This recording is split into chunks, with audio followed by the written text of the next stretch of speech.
Welcome to Don't Ask That Question. I'm Kelly O'Mara, and today we're going to explore the international financial wizardry of Hunter Biden and the Biden family and their amazing ability to bypass any type of law enforcement interest. My guest today is Del Wilber.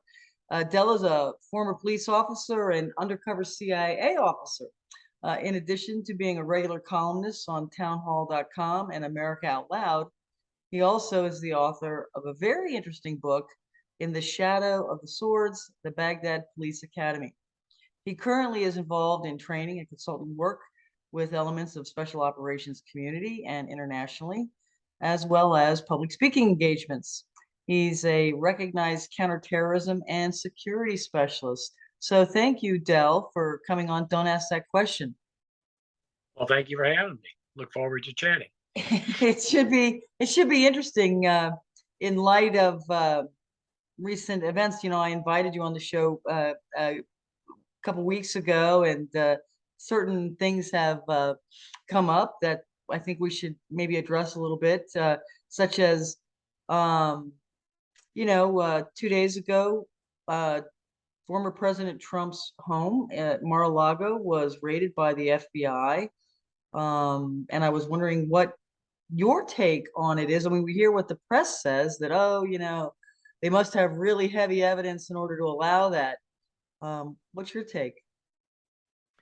Well, my take is I'm gonna wait and see. I think we've found in recent years with different events that have occurred in that the press and talking heads like myself have been quick to offer an opinion, when all the facts aren't in. So I don't think we know what the facts are right now and what prompted this. I certainly believe that there's a political element involved because there's no way you're going to convince me that the president of the United States was not made aware of this. I mean, this is, someone who was his adversary, his opponent in the last election, who may be an opponent of either his or someone else's of his parties in a couple of years, and the political ramifications are such that there's no way in heck that Joe Biden didn't know about it. Now, whether he remembered it 5 minutes after he was told about it, is up for debate. But Well, but I certainly believe that there's a political aspect to it. That being said, I think that we need to wait and see just what this is all about, what it is that they were looking for.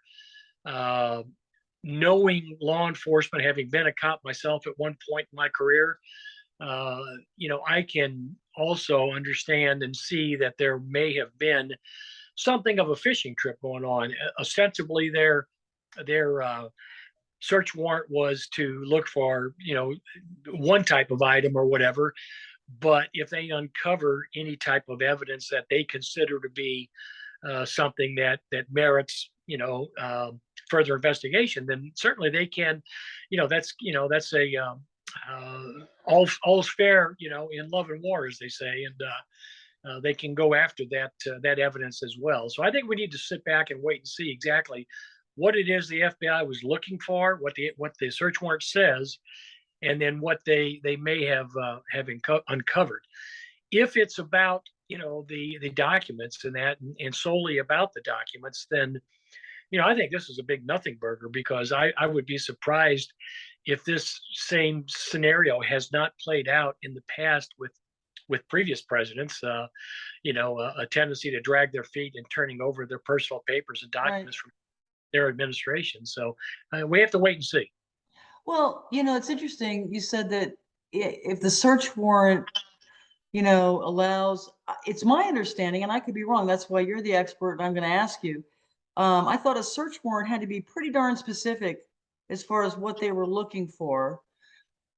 Because I've actually, read of search warrants where police went in and got things that weren't part of the warrant, and the case was thrown out because that if that though whatever it was they collected was not, part of their allowable interest, shall we say?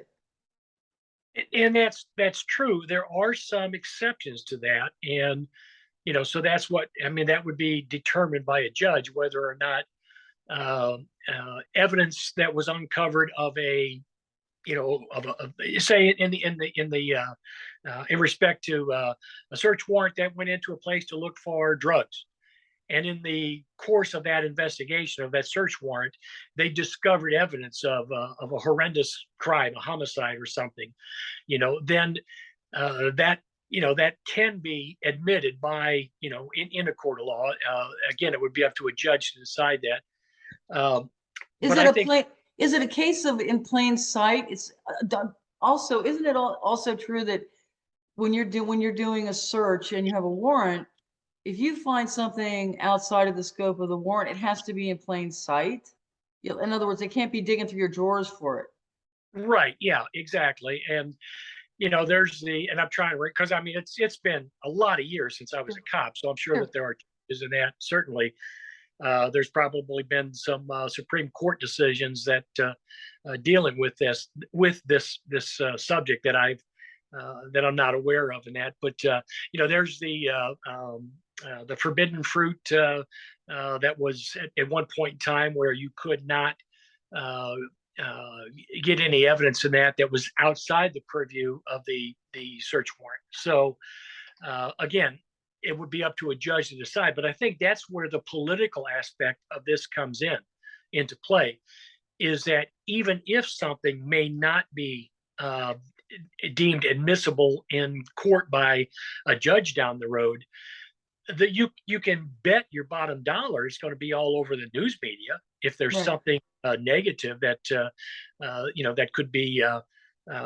would portray President Trump or someone in his family in a negative light. I mean, that's going to be all over the news. It's going to leak out Sure. quicker than we can blink an eye. Sure. Huh. So, in a case of a former president, it's my understanding this has never happened before, where, the FBI has raided a former president's home. It's certainly in the case of, let's assume, and again, I find it suspicious that the FBI has not released a warrant to let everybody know exactly what it was they were looking for. I read that the Washington Post said that they were looking for certain documents that the Archivist of the United States had requested. Seems a little harsh, doesn't it? I mean, to raid the home of a former president for some documents? Yeah, that's why I said I think there's more to this than meets the eye, because again, I'm not an expert in this area, but I've heard others say that this could have been handled with a subpoena or some other less um, drastic measure. And so again, we have to wait and see what they're going to do with as a result of this. But I mean, look at what happened with, and I can't recall the names off the top of my head, but uh, recent Trump people who Mhm. went Like through a similar like similar thing. Manafort and Michael Manafort Flynn. and Roger Stone. Right, The FBI showed up with a very heavy hand right, for a nonviolent offender. right. Showing up in the dark of night or in the wee hours of the morning with machine guns, and I mean, it's that to me was stunning because there was absolutely no need for that. Normally, those kinds of things are worked out with the lawyer, where the accused will surrender. Just come in, surrender Right. with the lawyer, go through the whatever the booking process is, and then he's released on bond or recog, and for that to have happened the way it did in those instances, and then you add what happened just 2 days ago at Mhm. Mar-a-Lago, that was done for show, and there's no doubt in my mind, and it just that that troubles me because that's bringing politics into what should be strictly a law enforcement venue and law enforcement matter. So Yeah, well, that kind of goes right in line with what else we're going to talk about here today, and that is Hunter Biden. I read a book. I don't know if you've read it or not. It's called The Laptop from Hell. And I tell everybody this because when I finished reading it, I really just felt kind of dirty. It's just an amazing account of Hunter Biden's illegal drug use and his use of prostitutes and um, pretty a lot of debauchery. I mean, it was just amazing that this information was found on his laptop and the photographs that are described in this book.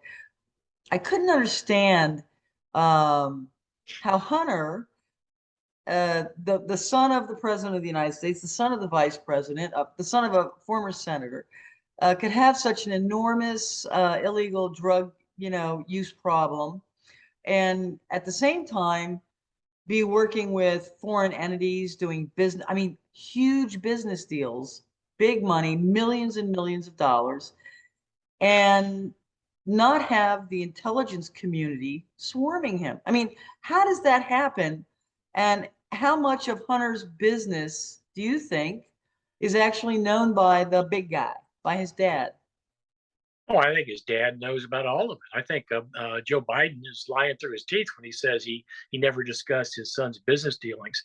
You know, to me that alone disqualifies him from serving as president because he flat out lied to the American people repeatedly, both Repeated. during the campaign and since. And Right. there's no way, there's no way, simply, there's no way that he did not know. He may not have known every specific detail, but he knew in general terms what his son was up to and what his brother was up to. So, it's basically we're dealing with a with a liar as a president. So, not Right. to say that hasn't happened before. So, No, and again, that's true. But I've never seen the kind of protection that this family has. It's sort of amazing. So before we get ahead of ourselves on Hunter, I want to know from a security law enforcement standpoint, if you know. So Hunter travels a lot, or did, with his father when he was vice president. Went to China with him and Ukraine, and the Burisma deal. And if you're the son of the vice president, are you vetted? In other words, is there a background check done on you, or does he have to have a security clearance? well, he doesn't have to have a security clearance per se because, unless he has some type of position within the administration that affords him access to classified information, Mhm. then he wouldn't have any need for a security clearance. Now, that being said, that doesn't mean that as a close relative, I mean, his father's the vice president, who the vice president, receives the PDP, the president's daily brief, which is a highly classified document, and certainly his father, could discuss things that are included, in that document or in other negotiations or whatever that he's aware of. I mean, what's to stop him from talking to his son about it? So the other thing is that yes, he does. In any candidate like that, anyone holding a senior position, a vice president, of the United States, I mean, their family is going to, receive some sort of vetting. Now, uh, what that results in may be nothing more than advising the president that, hey, your vice president's son, uh, we have some derogatory information on him. Politics being what they are, Barack Obama wasn't going to cut ties with Joe Biden and kick him out because, he had a ne'er do well son. So, it's what's legal, what's should be normal, and what should be the standard doesn't always apply when politics become involved.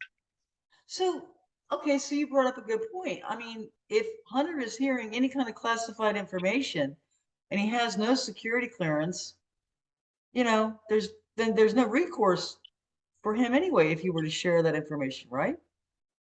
No, I mean, I don't even know that he would be subject to any legal ramifications because he's sharing information he was told. And I mean, there's always the plausible deniability involved where he could say that I didn't know it was classified.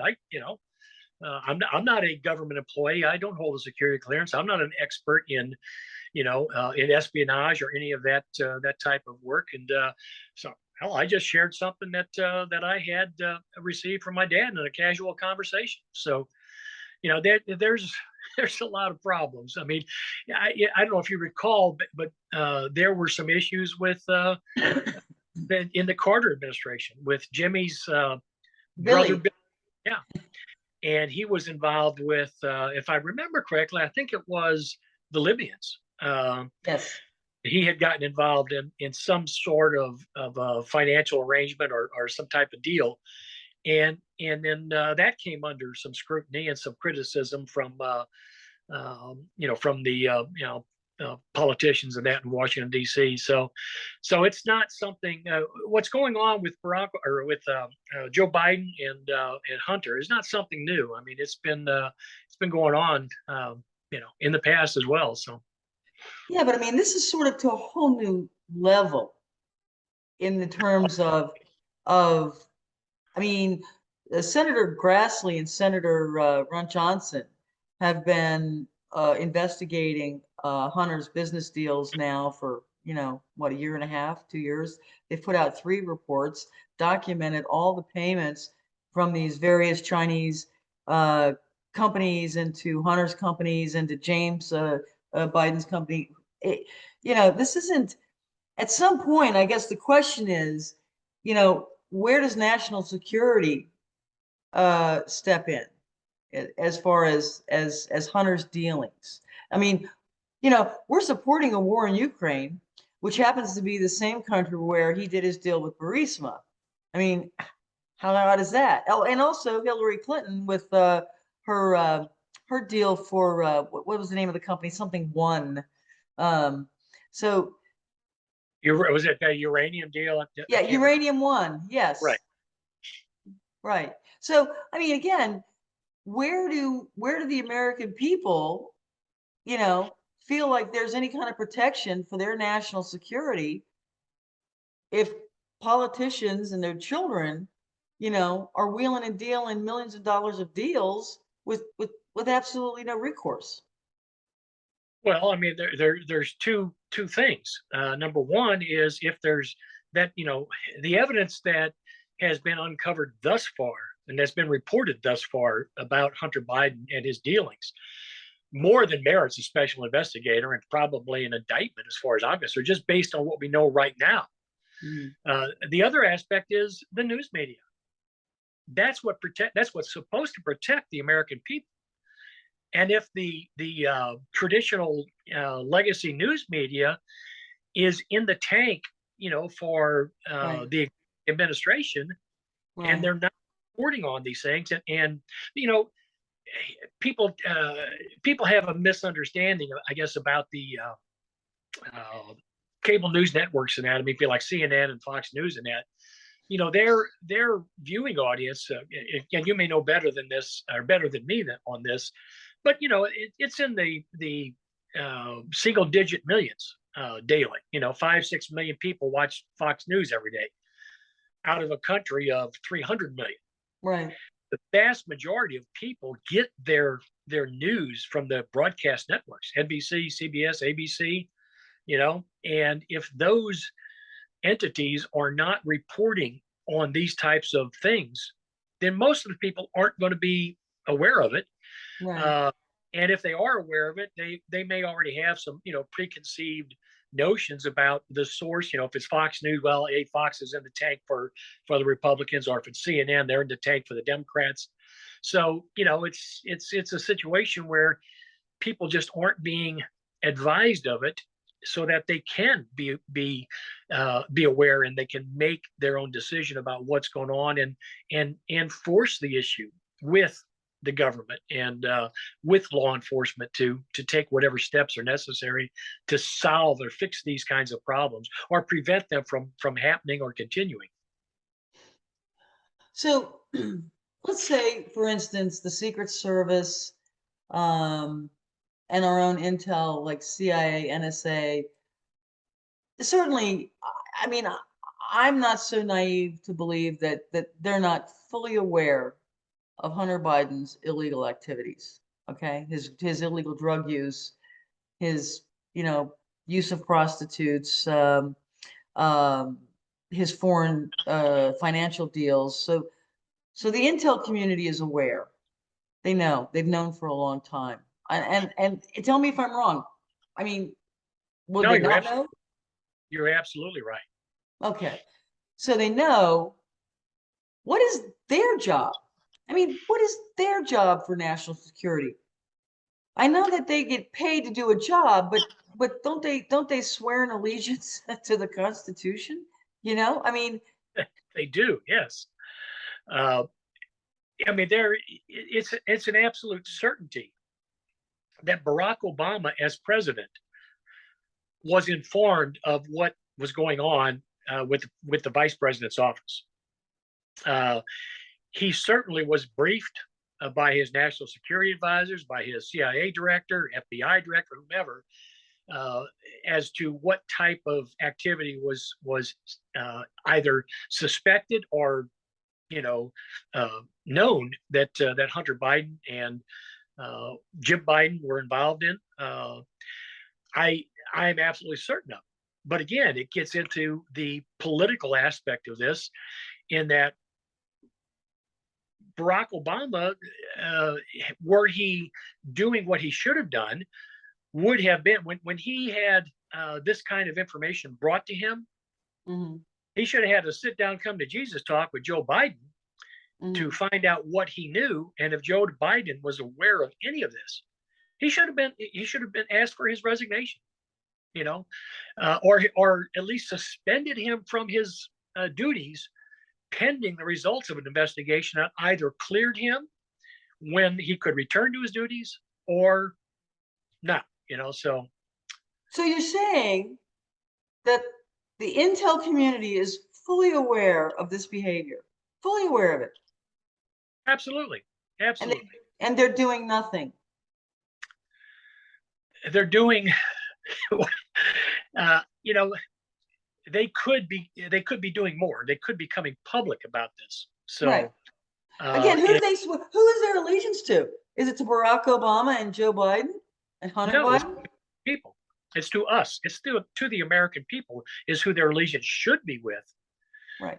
And unfortunately, we're seeing that's not what's going on. So Yeah. Okay. Okay. So again, I mean, my question is, and again, I don't have a thing against the the intel community. I think many times they play a role, and it's good and it's responsible. But when you start talking about things that are happening with our national security, then you go, well, maybe it's time for somebody to come forward, right? absolutely, Um, that should be what's happening. so the other question is, is should Hunter Biden be registered as a foreign agent because of his financial dealings? And if he was a lobbyist, a foreign lobbyist, um, wouldn't he? Do they have to have background checks? Do they have to have security checks? Well, I mean, yes. The short answer is yes. He should have been registered as a foreign agent for a foreign entity. But again, it comes down to the uniqueness of the situation, being the son of the vice president, which excuse me, and president, which should not make any difference, but politically it does. And I mean, that's why we've got a lot of issues in this country. Is politics often gets in the way of what's right and wrong, and with justice.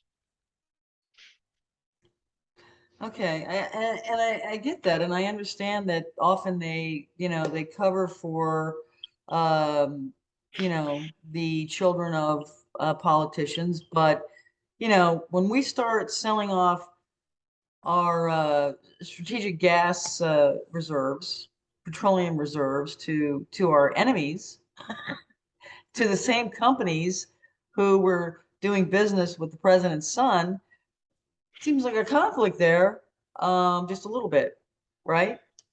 Absolutely. And I mean, I can only offer my opinion based on my experience. Mhm.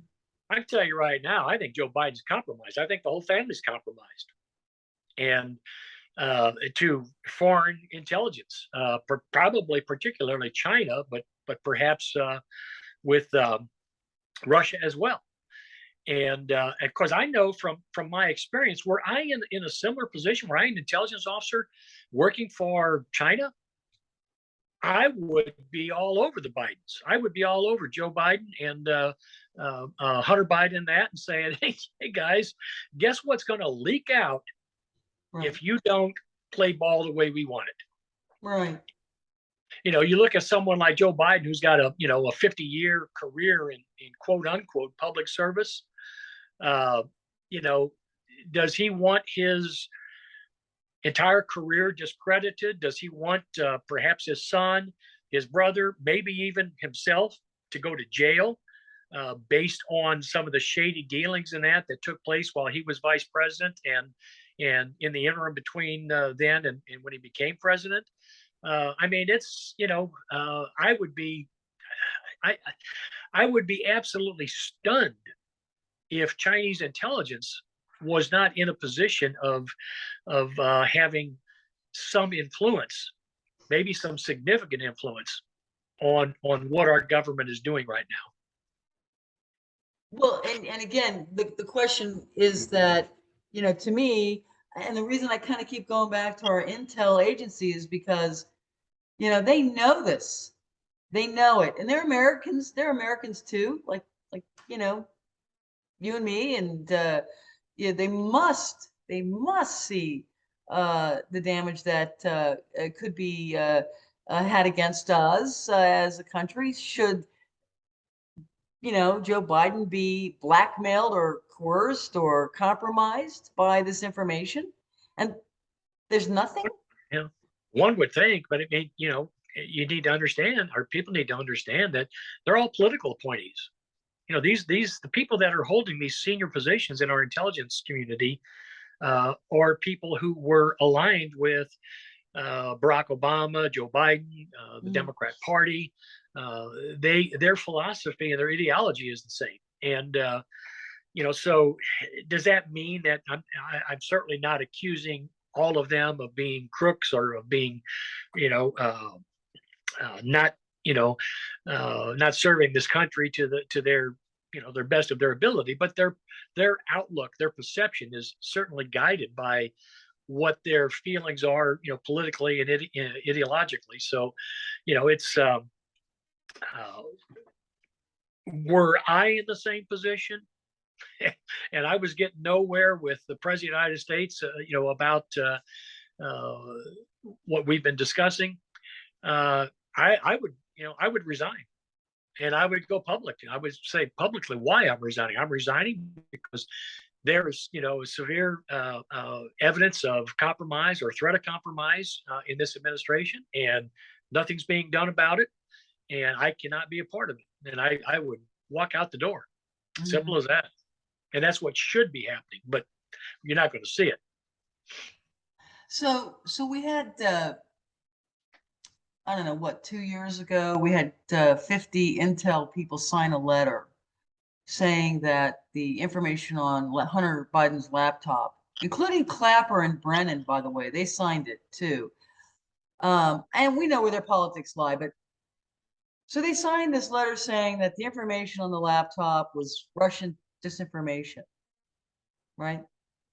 Well, we've come to know over the last 2 years that not only is it not disinformation, but it's some pretty intense information about some business dealings and personal shortcomings of the and very credible information as well.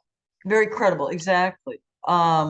So, again, at what point, how do you fix this? You're the expert. How do you fix this if the entire Intel community is backing this up?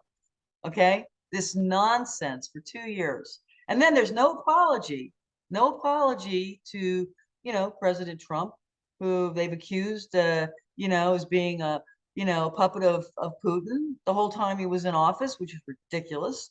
There's nothing to support that. In fact, it's quite the opposite, that Hillary was the mastermind behind all of this, Russian discussion, right? Right. So how do you fix it? Well, we fix it by by an election in 2022 and in 2024, and hopefully we find people that will care about the country over their politics. And that's been lacking in this country for far too many years. Mhm.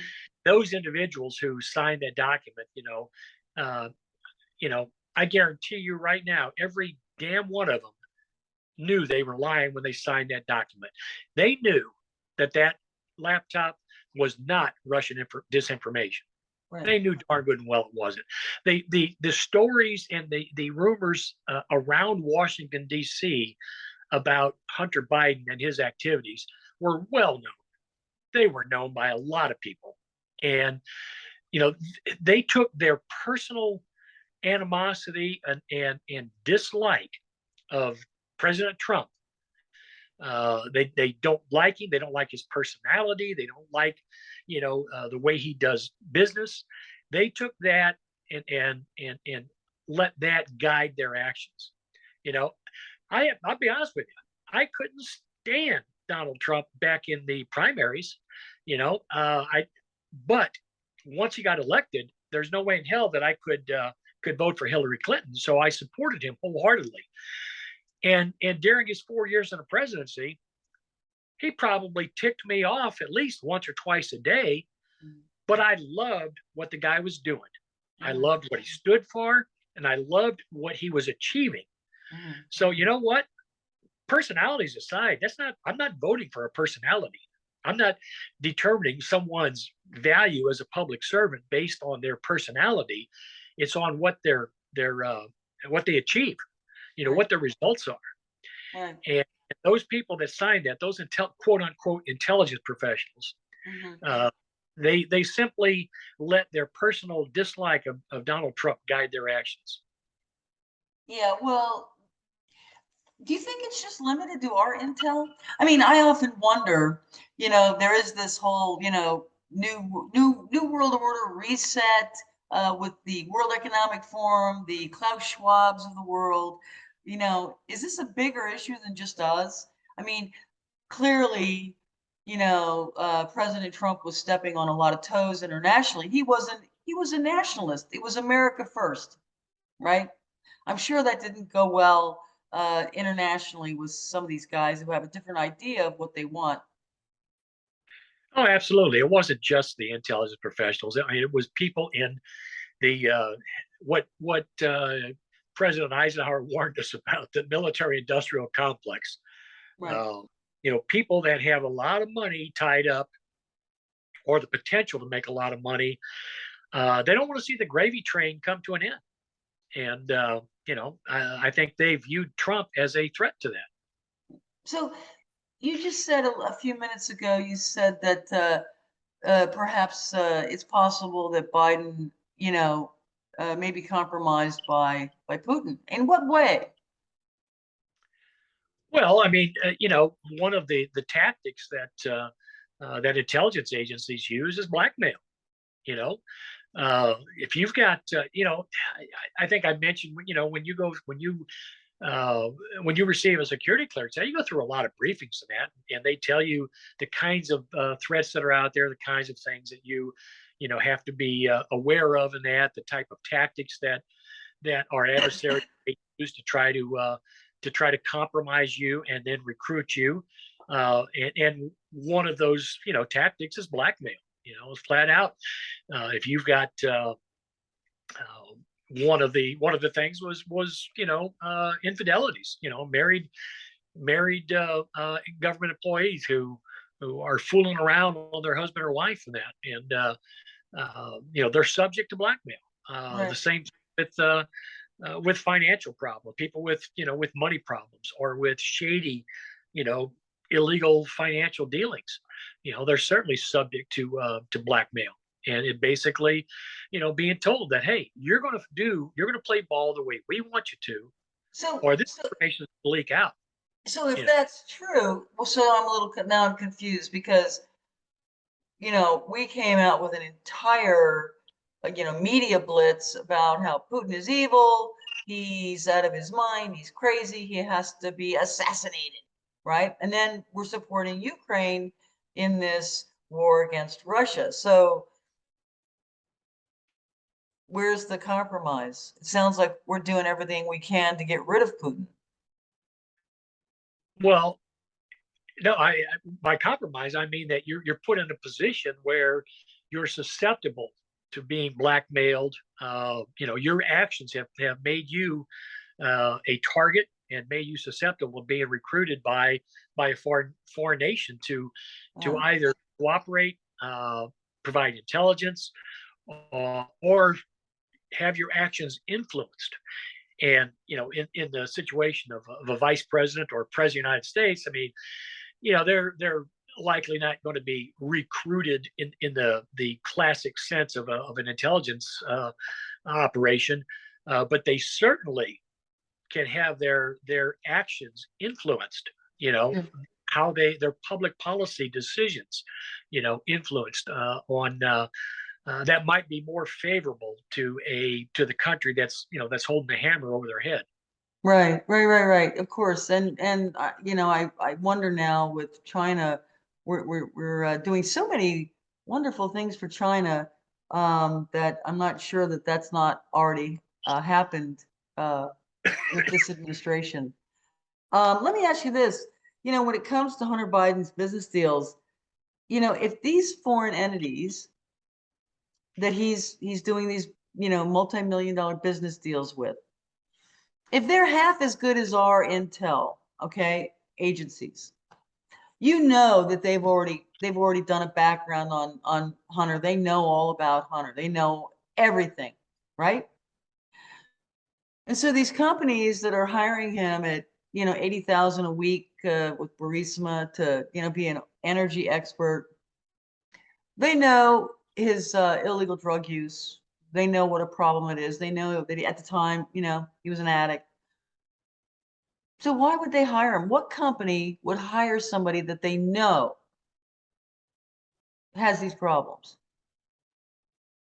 Because he's a doorway to money, to influence and money. Because not Hunter Biden not only uh, has obviously access to his father, Right, uh, but then his father has access to right. all of the other decision makers in our government that might have an impact on some companies' financial stake.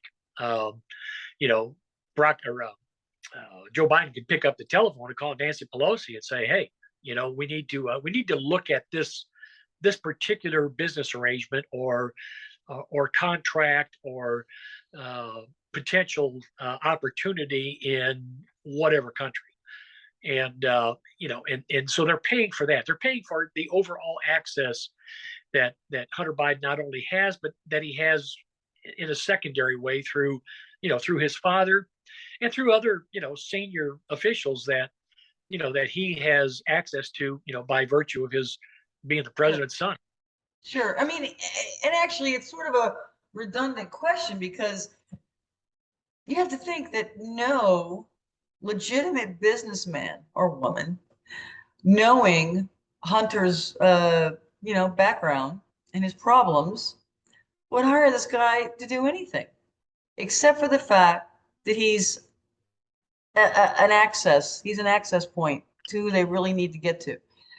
Yeah. So we're all talking in circles, knowing full well that that's what Hunter's, that's what his place is in the Biden family. Really, I mean, that's what it seems like to me. He has no skills or talents. He simply is someone who can provide access to people that can help some company make money. Right, and get access to his father, whoever, when he was vice president, president, whatever, and set up these deals, which we now know um, were worth tens of millions of dollars to the Biden family. I mean, Absolutely. how many regular people could get away with this? No one. No one. I mean, some company's not going to hire you or I uh, to and pay us an inordinate amount of money in the hopes that we might open a door for them, Well, I unless mean, we have access. well, I mean, even if let's, if we had if we filmed ourselves, weighing our crack, you know, and and put it out there on the internet, I don't know, would the DEA be interested? With the DEA, well, I mean, I suppose they would be, but Why aren't you know, they? because of who he is, Yeah, right. because of who he is, you know, and the thing to consider about the DEA or law enforcement in general is the DEA's is certainly they're not interested in someone who's just a junkie, okay, who's got a problem, unless that person can lead them to a bigger player in the drug game, someone who's his supplier. I mean, that's how they operate in a lot of ways, is to arrest some low level, drug user or street, nickel dime seller, Mhm. and then try to get that person to lead them up the ladder to where the higher players are, and where the bigger money is in that. So, Hunter Biden doesn't, when he was filming himself, and I mean, they recognize him as just a junkie, as a drug user, and I'm sure he was never approached. I would bet money that the DEA probably had some knowledge of his drug use back when he was merely the son of a vice president, uh, because that information gets passed around in law enforcement circles. It gets passed around in the drug circles, the drug dealers who talk amongst themselves, and that information eventually makes its way back to.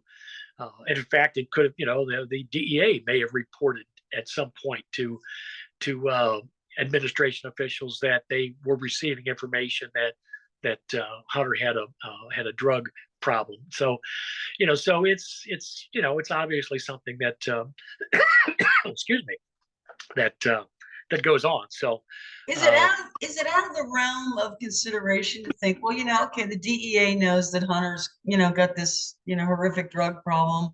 Um, CIA, NSA, you name all the law enforcement agencies, okay? They all know. Can't they also use that to their advantage too? Gee, we need an increase in our budget. well, I mean, they could.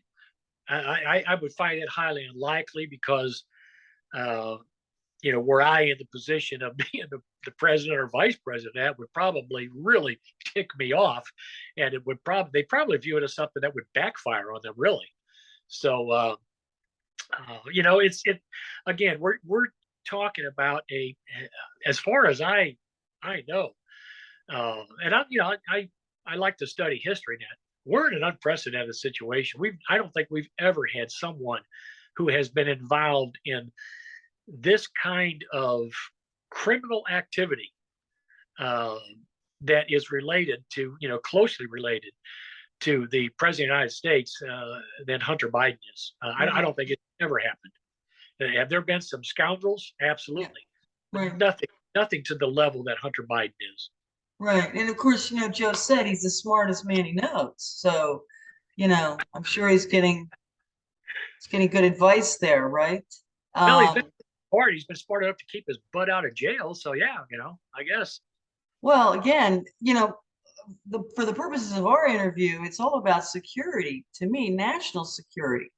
And, here you have a person who clearly has some issues, very serious issues, and yet he's allowed to fly with his father to foreign countries, meeting foreign dignitaries, doing business with, our enemies' businesses, right?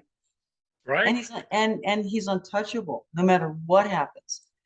And Absolutely. and we could be the benefit. We could reap the benefits of his business deals, right, through our national security. Absolutely. Absolutely. I think So, it's a concern, and there has to be a way. I mean, even if it's, you say somebody has to come forward and make it public, that's whistleblowing, right? And whistleblowers, it doesn't always work out so well for them. No, that's true. But if it were a senior official, someone who, the director of the FBI or the director of the CIA, someone in that type of with that type of stature and that type of position, if they were to come forward and say, "Listen, I cannot serve this administration anymore based on these these reasons," I think it would carry a heck of a lot of weight, and it probably would not have a negative impact on their future, as far as opportunities to continue a career in business or something. So Right. I don't know, maybe making it as lucrative to come forward as it is as lucrative to do the criminal activity. well, I mean, you have to give it, there has to be an incentive, I guess. If our own national security isn't enough, there has to be an incentive, for these people to want to expose what may be a danger to our country. I mean, that's where patriotism comes into play. That's where doing the right thing, thinking of your country first over your own self-interest in that. And unfortunately, that's in shorter supply nowadays than it used to be. Right. I mean, again, we've had, politics have been a part of our government and how we operated. I know that's probably sounds like a dumb statement, but my point is that our senior officials are all political appointees. They got there because they supported a particular candidate.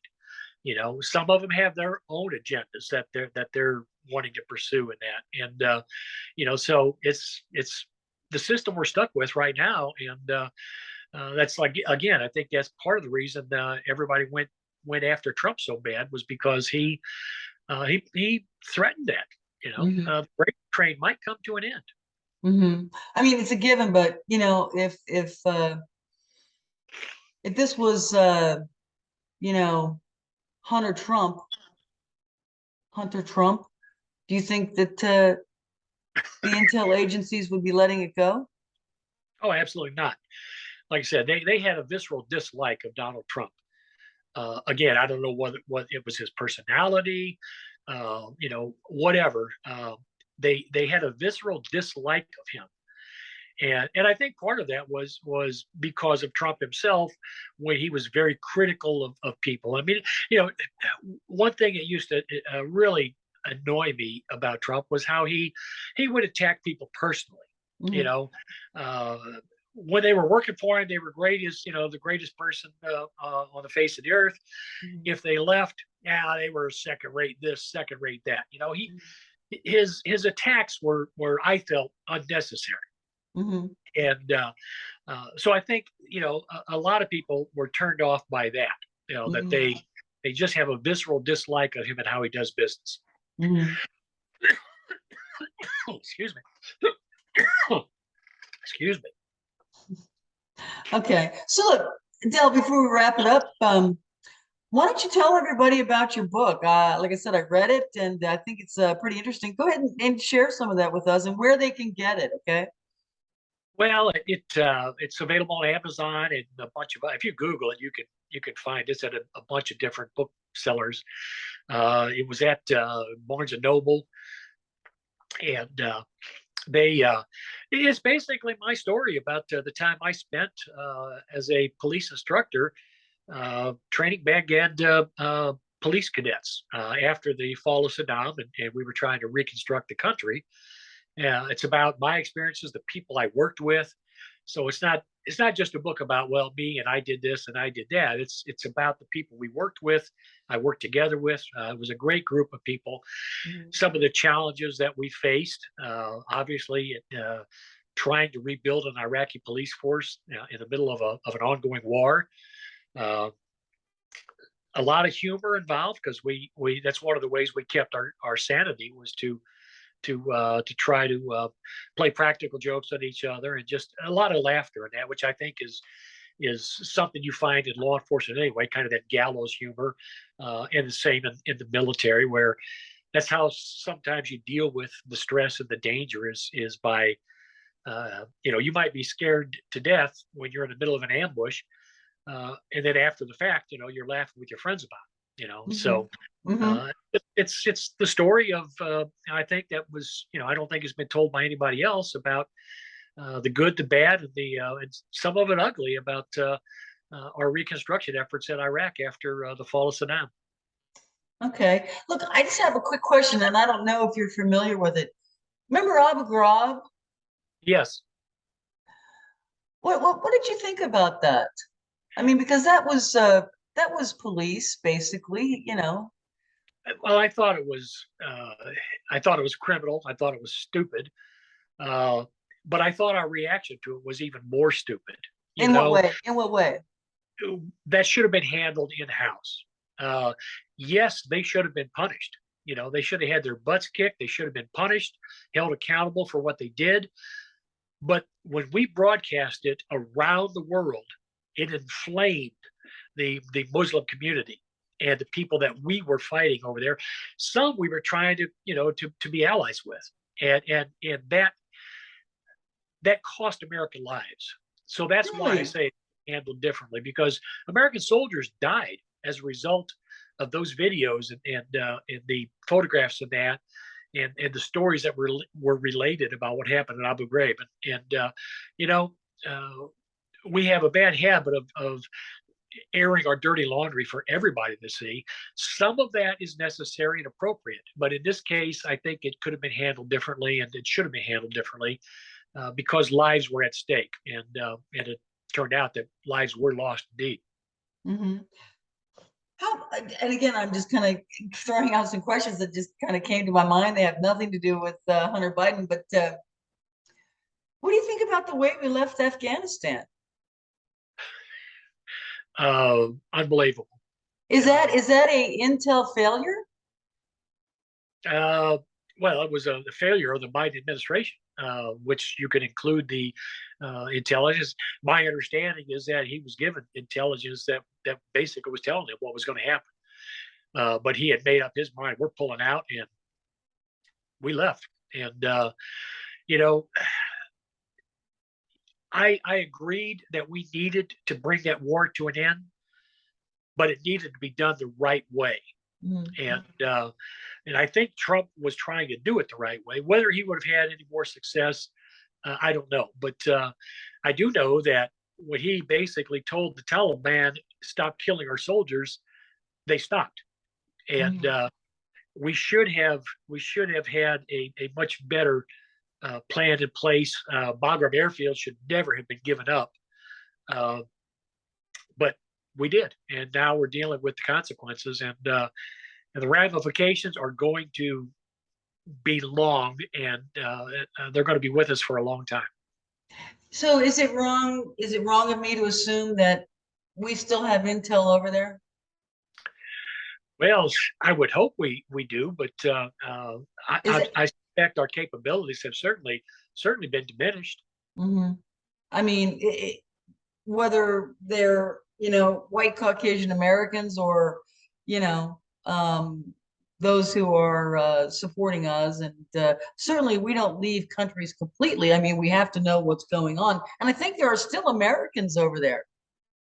Yes, that's my understanding. There's still American citizens and green card holders that are still trapped in the country. Yeah, So, yeah. uh, yeah, I mean, you know, we, for all of our history, we operated, with intelligence activities and in foreign countries, and enemies of, in places that were considered denied areas where, you couldn't operate freely in, and that, and but we still maintained, an intelligence collection capability, and I'm sure we are in Afghanistan. But again, it's probably been diminished quite a bit, because one rule in intelligence is uh, you don't let people get the impression that you're not going to have their back, uh, because what would be my motivation to come work for you and provide you with quality intelligence if you're going to hang me out to dry afterwards. Right. uh, so, and unfortunately, I think that message has been sent and received in not just Afghanistan, but a lot of countries. Okay, so final question. Given the geopolitical situation in the world, do you see any hotspots that you think we ought to be worried about?